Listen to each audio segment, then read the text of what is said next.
I had been married for almost 10 years when I first felt something change in her. The late-night phone calls, the sudden interest in girls' outings, the way she guarded her phone like it was her soul, all the signs were there. I wanted to deny it, but deep down, I knew. One Friday night, she told me she was going out with friends. I offered to drop her off, but she quickly refused, saying they were carpooling. The way her voice shook told me everything I needed to know. I stayed up waiting. Midnight came, then 2 a.m., then 4. By then, my heart wasn't just broken, it was numb. At 6 a.m., I heard the sound of the front door unlocking. She slipped inside quietly, thinking I was asleep. But I wasn't. I was already gone. What she found instead was a letter I had left on the kitchen table, written after hours of sitting in the dark, thinking about everything I had lost. In that letter, I didn't scream. I didn't accuse. I simply laid out the truth.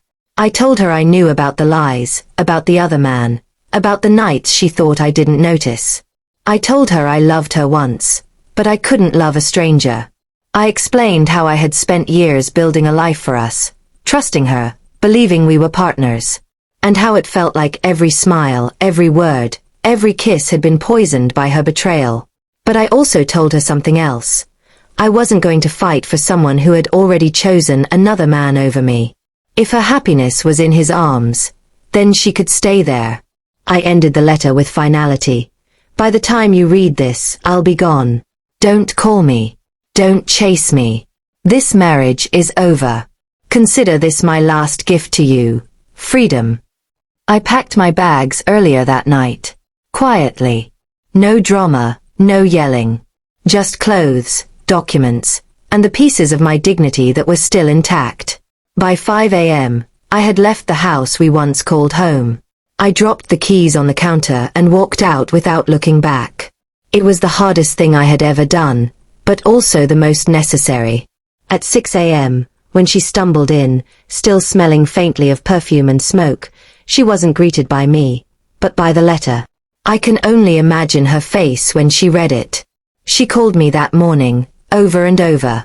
Voicemails full of tears, apologies, excuses. I didn't answer a single one. I was already on the road to my brother's house in another city. In one message, she screamed that I was overreacting. In another, she sobbed, saying she made a mistake. By the 10th call, her tone shifted to anger, blaming me for leaving. It only confirmed that I had made the right decision. Friends and family were shocked. Some tried to convince me to talk to her, to work it out. But I asked them one question. Would you stay if your spouse spent the night in someone else's arms? Their silence was my answer. A week later, I filed for divorce.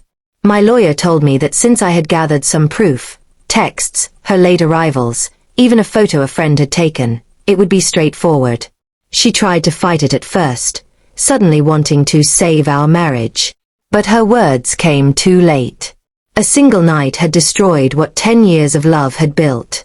The divorce was finalized quickly. The house was sold, and we split assets down the middle. She wanted more, of course, but the court didn't side with her. For once, fairness was on my side. The other man? He disappeared. Apparently, he wasn't interested in a woman who came with baggage.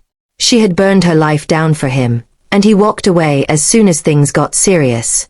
I heard from a mutual friend that she moved into a small apartment, alone. She looked tired, older somehow, like regret had carved lines into her face.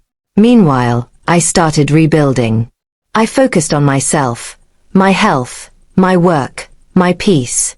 I traveled, reconnected with old friends, and slowly, I started to feel alive again. There were nights I missed her, of course. Nights where the loneliness felt heavier than anything else. But then I'd remember the pain of waiting for her at 3 a.m., and the memory of her lies would keep me strong. One day, months later, I got a letter in the mail. From her. She wrote pages of apologies, begging for forgiveness, saying she would do anything to earn me back. I didn't even open it fully. I threw it away. Because I had already given her my final letter, the one that ended it all. And that was enough.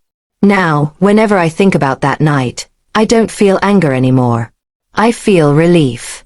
Relief that I walked away before her betrayal could consume me completely.